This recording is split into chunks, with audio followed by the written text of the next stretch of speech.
Alright folks, we're going to get into chapter 22, which is the Renaissance and Mannerisms, Mannerism in Cinquecento, Italy. Now what that means, and it's spelled Cinquecento, we're looking at the Renaissance at a time in Italy, also known as the Southern Renaissance, in a period of 1500 to 1599.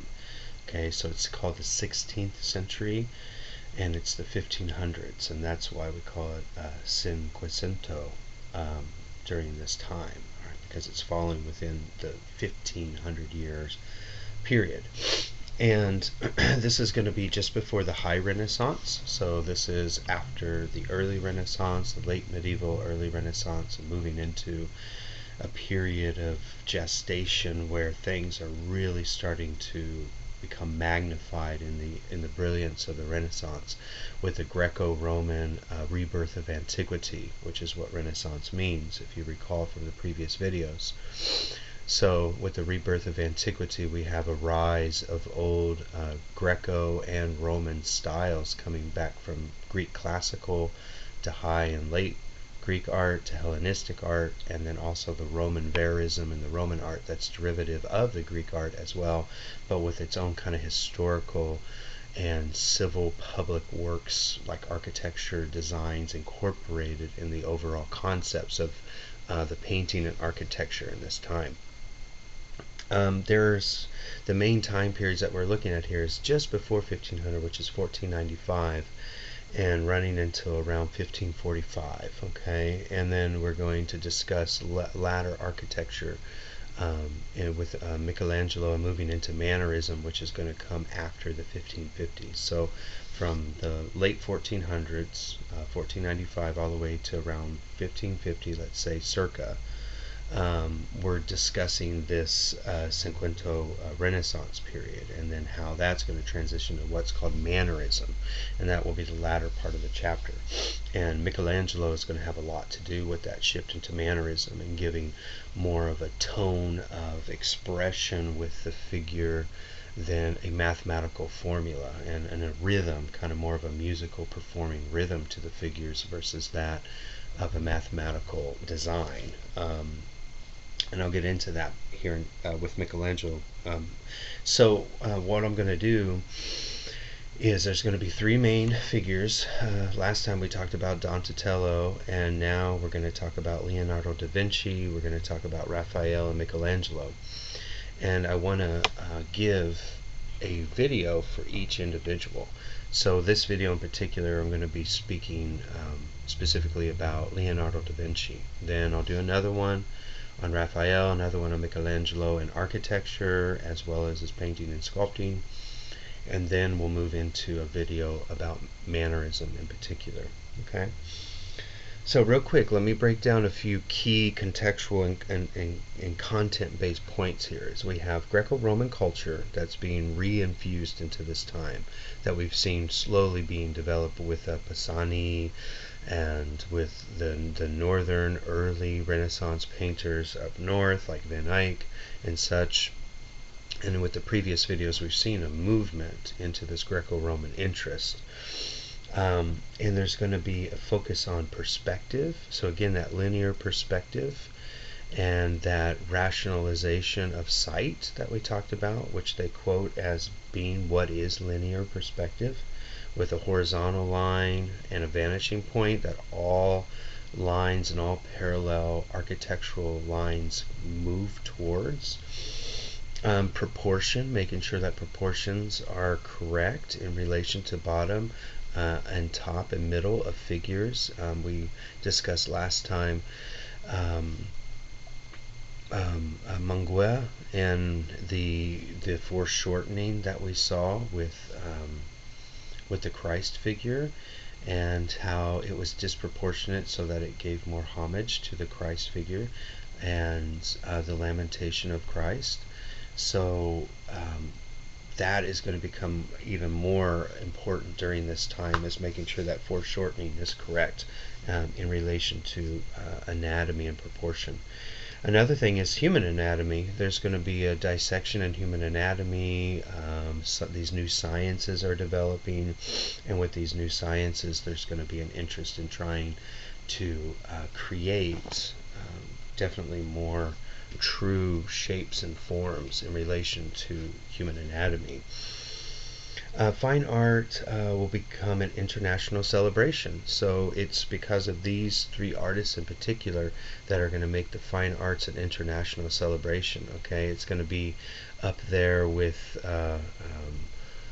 world dominion and governance. Okay, so fine arts are going to be like a flag that's flown on behalf of these certain areas and these certain regions of Italy. And it's Leonardo that's going to give prosperity to Florence, continue that prosperity that's happening in Florence. Raphael is going to for Milan, which is in northern Italy, and Michelangelo for the Papal States in Rome will be the one as the flag or the banner of fine arts and brilliance for Rome. Okay? And they're all going to travel to Florence and learn from different artists in Florence. So it all, again, kind of starts in Florence and then flourishes out from there. No pun intended, because that's what flourishing means. That's what Florence means. It means to flourish. So let's start with Leonardo da Vinci. And a few things that you should know is that he loved science. He wasn't just an artist. He loved science. He loved empirical observation of things, being a dissectionist of the world around him, and science helped his art. He studied optics as well, so new studies in optical vision and studies of magnification and distortions and refractions of light, and he studied these optics that go into the makeup of what our cones and rods in our eyes already naturally do.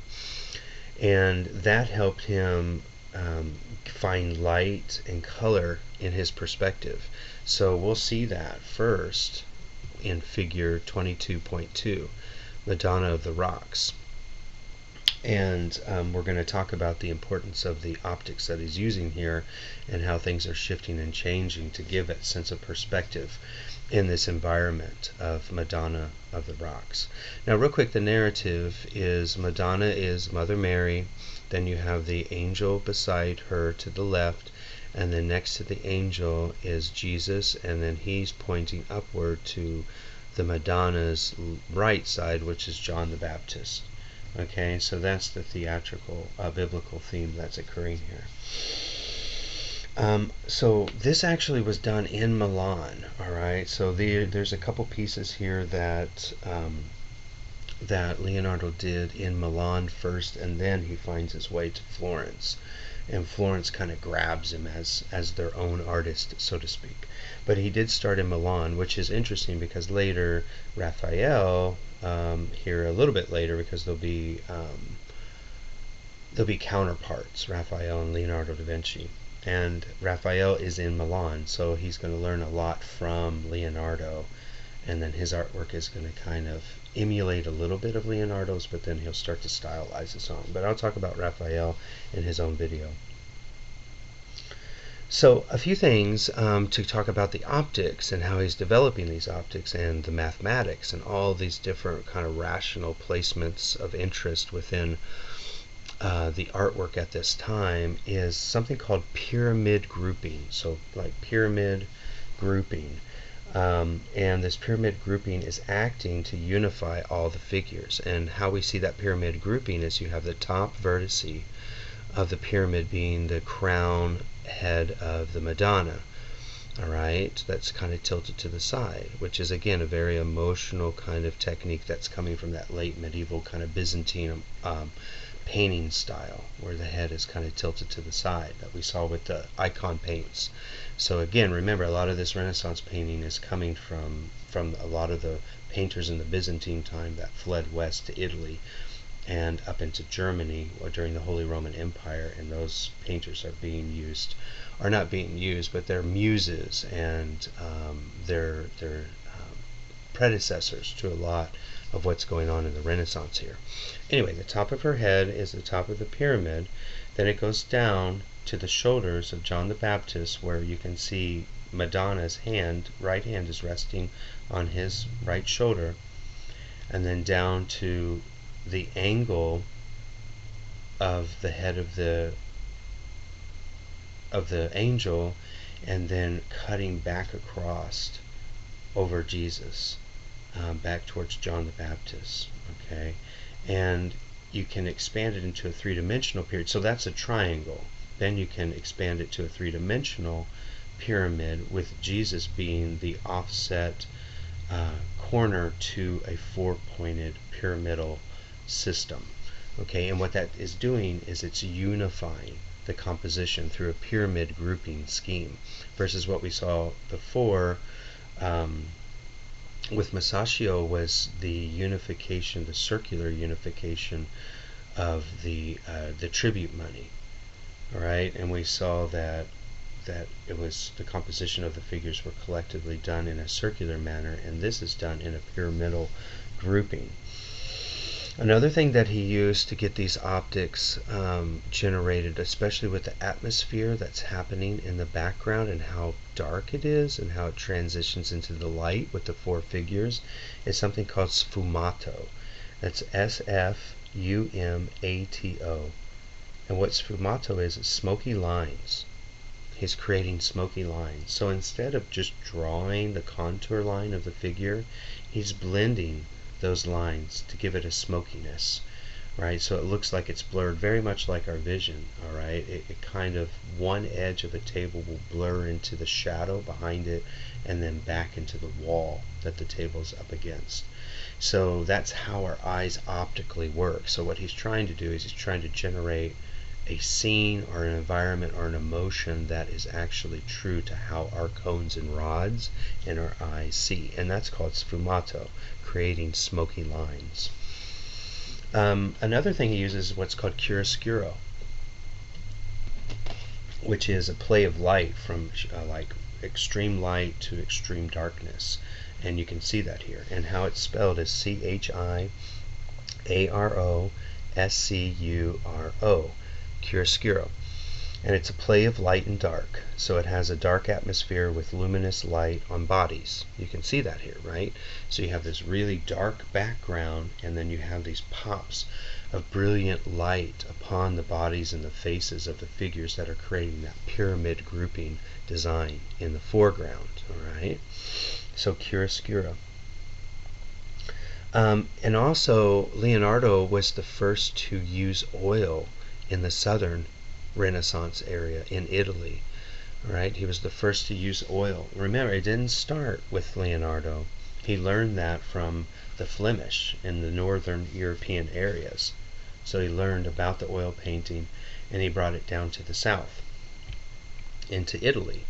And he's now using that here in the Madonna of the Rocks. You can see there it says oil on wood, and then transferred to canvas.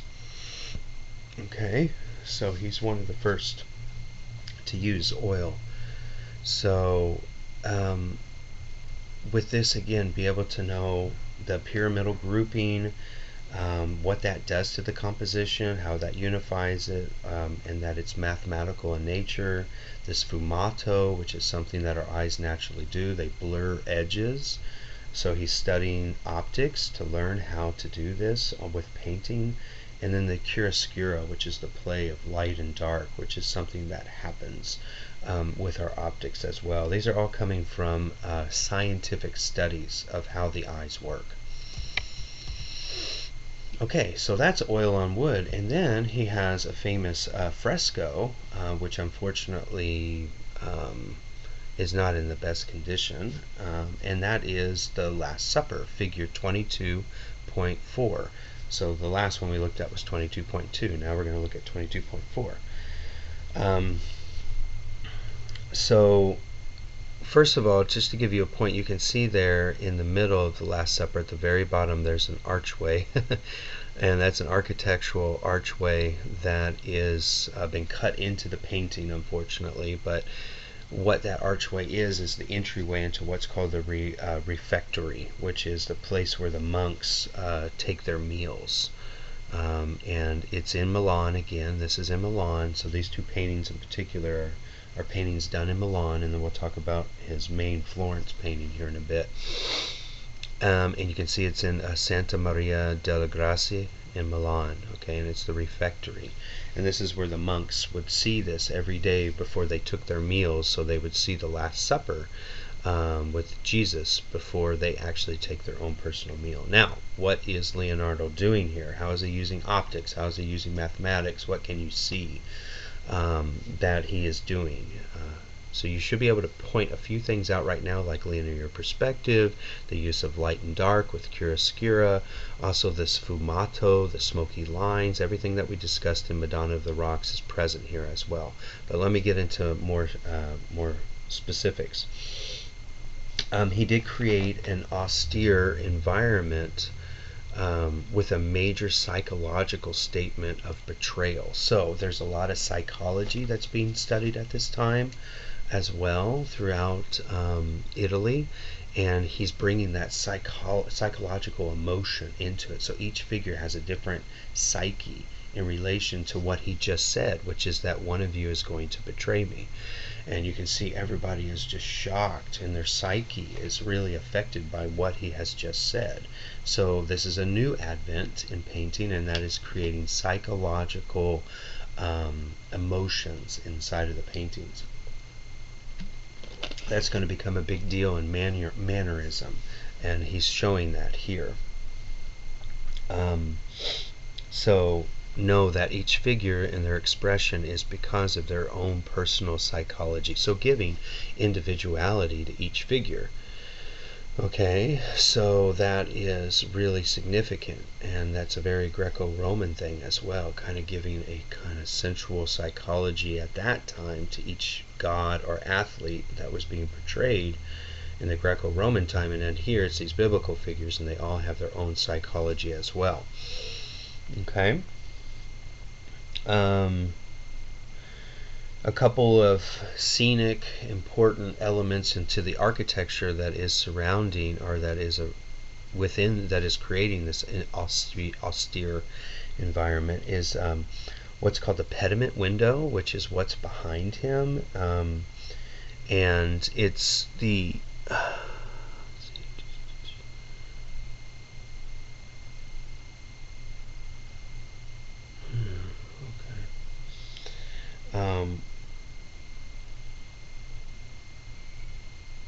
it's the pediment window, I'm sorry to delay, and it highlights him. So it's the only one that's really highlighting a figure. You have another figure that's to his left that is slightly highlighted and pointing upward, and I believe that's John the Baptist, and stating, is this coming from God?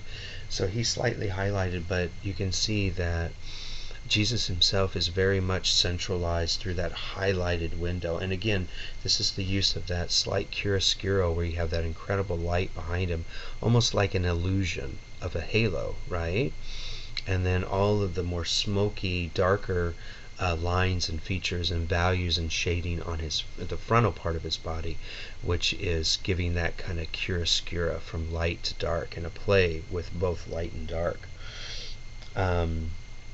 And what this is doing by having that light just radiating behind him is it's separating him from the rest of the biblical disciples, or the biblical figures.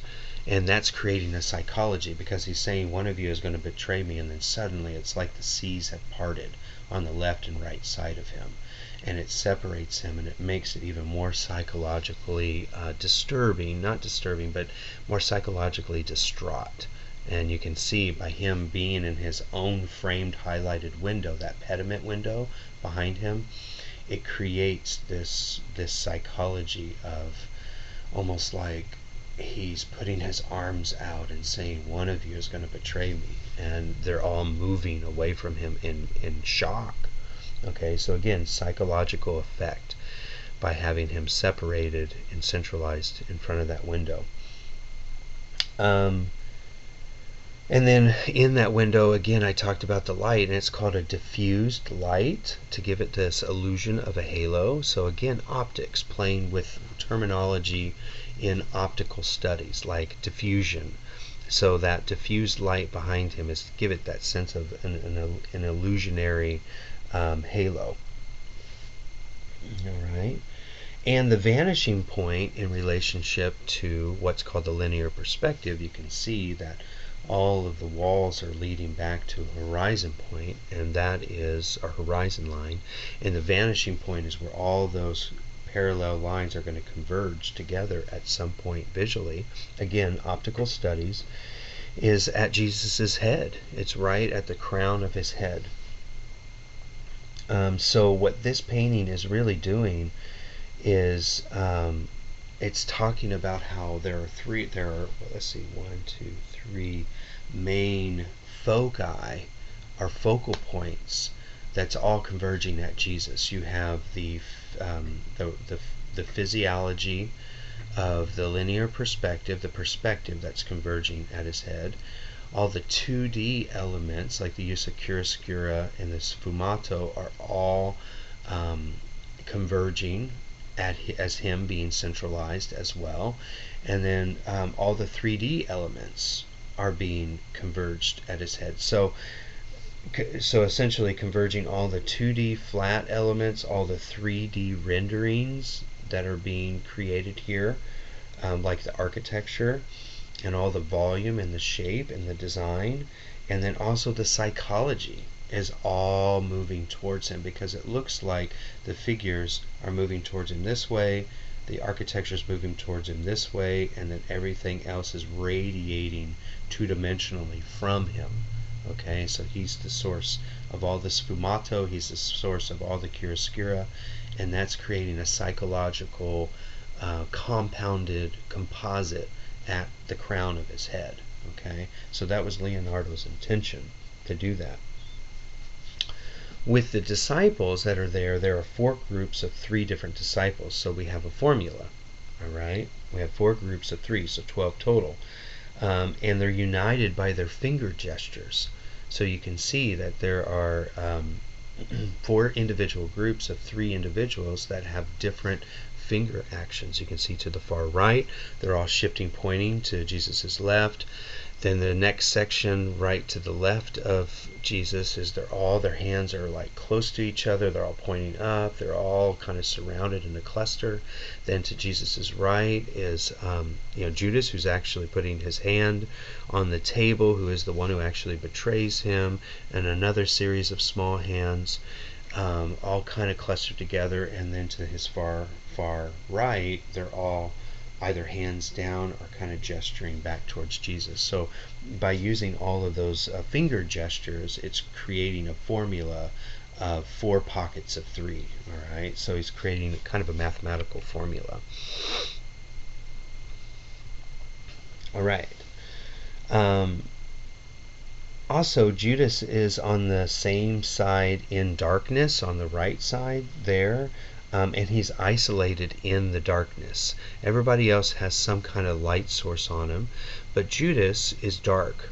He has a darker tone, and that's the use of that chiaroscura to give him that really darkened feature with shadows specifically, so that it shows that he's actually the culprit behind the betrayal. So the use of chiaroscura to kind of point out who Judas is and what he's doing. And you can see again his hand is grabbing at the food in the bag of gold on the table. All right. The end figures to the very far right and left are very quiet, which gives more intensity towards Jesus. And then he is calm, which is a complete contrast to everybody else. So again, this is that psychology, as you have these 2 figures on the very end that are almost like bordering in slight quietness. They're not really gesturing, they're very peaceful, there's not a lot of high energetic color or light on them. And then everything from those two borders going in towards Jesus is very chaotic emotionally. Then you get to him in the middle, and he's very calm, which just adds to that contrasting tension between heightened emotion and then calm serenity, which just increases the psychology of the painting even more. Now with the technique, this is called a secco fresco, S-E-C-C-O, fresco, and that means applying the mixed tempera oil on the plaster after it's dried, which unfortunately has given awful damage to this painting over time. So because of that awful damage, its restoration is pretty poor. So when you paint tempera and mix it with oil into the moist plaster before it dries, it locks and crystallizes over the surface of the pigment and traps it and keeps it luminous. But when you paint on top of the plaster, it doesn't have that chemical bond, and it has a tendency to fade over time. And that's why this looks so much more faded versus a lot of other frescoes that we've seen. It's because he was practicing mixing tempera and oil paint together for really the first time, and attempting it on the wall in Santa Maria. And that technique, unfortunately, the light over all of these years has just washed out the pigment. Versus if he would have painted it when the plaster was still wet, it would be so much brighter, so much more vibrant, because the chemical crystalline calcium bond would have locked the luminous nature of the painting. And that's why they did plaster. That's why they painted in wet plasters, because it creates a luminous glow for the pigment. Okay, so now let's take Leonardo da Vinci to Florence. And here he is in Florence, figure 22.5, the Mona Lisa. This is considered just to give you a point of context, a high-class lady with no adornment, which is very unorthodoxical at this time. So this is the Mona Lisa herself, Mona, and it is a portrait of the wife of a very high-class patron.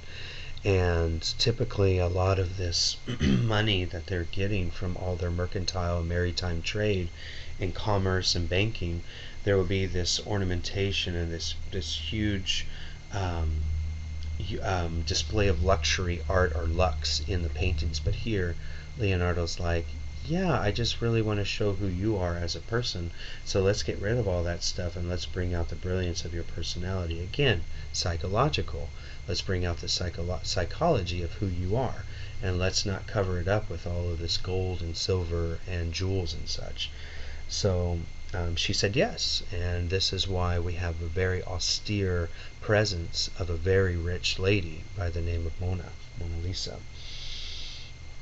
One thing that's very Greek that's coming back here with the Mona Lisa is that archaic smile. If you remember, back in Greek time, all the way back to Egypt, there was that archaic smile, Mesopotamia, which shows that the individual is like unmoved emotionally and unaffected emotionally. And that's a very Greco-Roman style that he has brought back in the Mona Lisa. And also looking straight ahead. So these were, by using the archaic smile and looking straight ahead like a portrait, right? A portrait it brings back that Greco-Roman use of psychology in the calm, poised, and gentle emotions being controlled. All right? So by the Mona Lisa having that archaic smile and looking straight forward, she is showing reverence in being calm, gentle, poised, and anything that's emotionally distraught is being controlled. So that's why he uses the archaic smile and the face forward. Okay? Now, the landscape, and of course, when you look at this, you should be able to see the sfumato, the blurred lines, zoom in, see how there's no sharp lines. It's all blurred and mottled lines on the outside contour of any part of the body. And then the chiaroscura from the light on her face to the gray shadow tones on her cheek to the dark black shadow tones behind her hair or around her neck. that is chiaroscuro. Okay, so be able to note that with figure 22.5.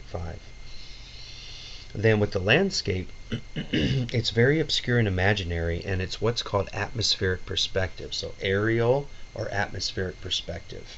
Okay, atmospheric perspective.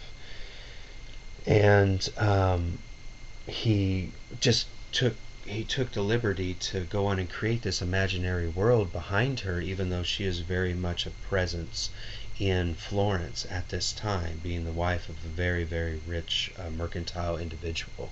Now here's the real cool thing. He loved this painting so much he never actually gave it to her. It was a commissioned piece that they wanted him to paint and then give back to him. But he loved it so much, he was cherished all of these different optical dynamics, the sfumato, the chiaroscuro, the psychology, the Greco-Roman archaic smile, and reserved emotions, that this really was the staple and the culmination of everything that he found brilliant about painting. So he kept it, and he held on to it, and he never gave it to him. And now it's present in the Louvre in Paris. Okay, so those are the main things that I need you to know about Leonardo da Vinci. And now with the next video, I'll get into Raphael.